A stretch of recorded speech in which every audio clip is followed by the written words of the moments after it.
Please excuse my incredibly messy desktop, and this is my first attempt at making a YouTube video. And yes, that is a Mounds bar from the Harvest Party.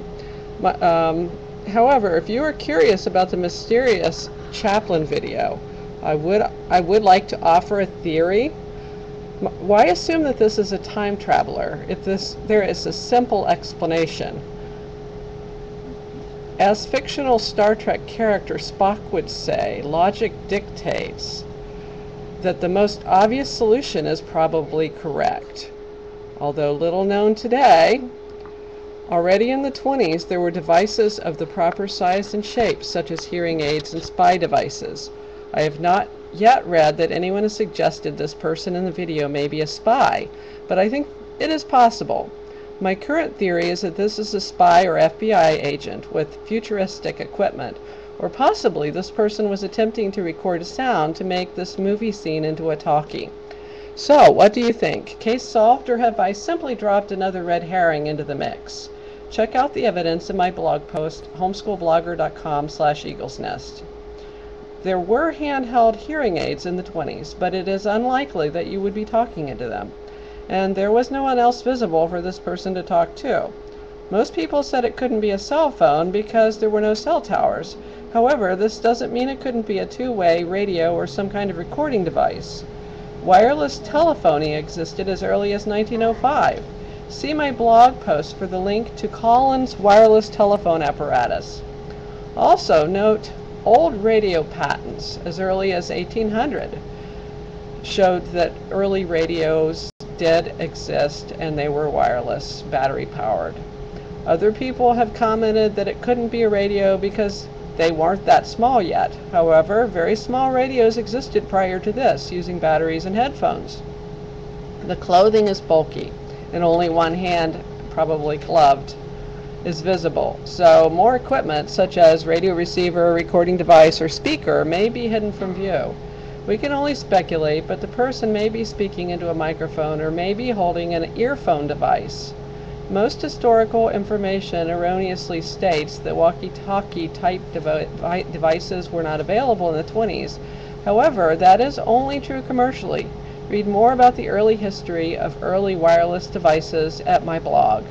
There is plenteous historical evidence that the technology for portable mobile recording and communication devices existed long before they were available to the general public. For instance, just a few years after Chaplin's movie premiere, Popular Science magazine offers an intriguing picture of a device called a pocket radiophone. You have to look at that link from my blog to see the picture of it, but the Popular Science magazine picture strongly resembles the mysterious mobile phone device that the user in the Charlie Chaplin premiere video may have been using. Then, as now, the military, FBI, CIA, and foreign governments had access to new technology first before the general public. Furthermore, recording devices such as the portable detective Dictograph audio amplifier were available as early as 1907 and were made by the General Acoustic Company. Detectives, law enforcement agencies, and secret agents using equipment such as these could hide microphones under rugs, in clothing, or behind furniture, and they could record conversations with the other people being unaware of it.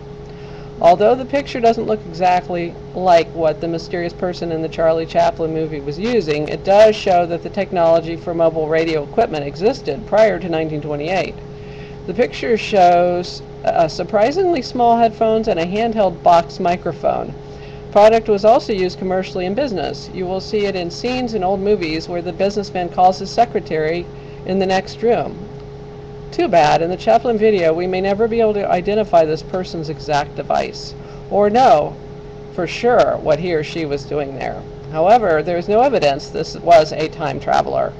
My current theory is that this is a spy or an FBI agent with futuristic looking equipment, or possibly this person was simply attempting to record sound to make this movie scene into a talkie, which they were doing a lot in the 1920s. So, what do you think? Case solved, or have I simply dropped another red herring into the mix? Okay, enough of that. I better get back to work. And maybe I should be getting rid of my candy bar and cleaning up my desk.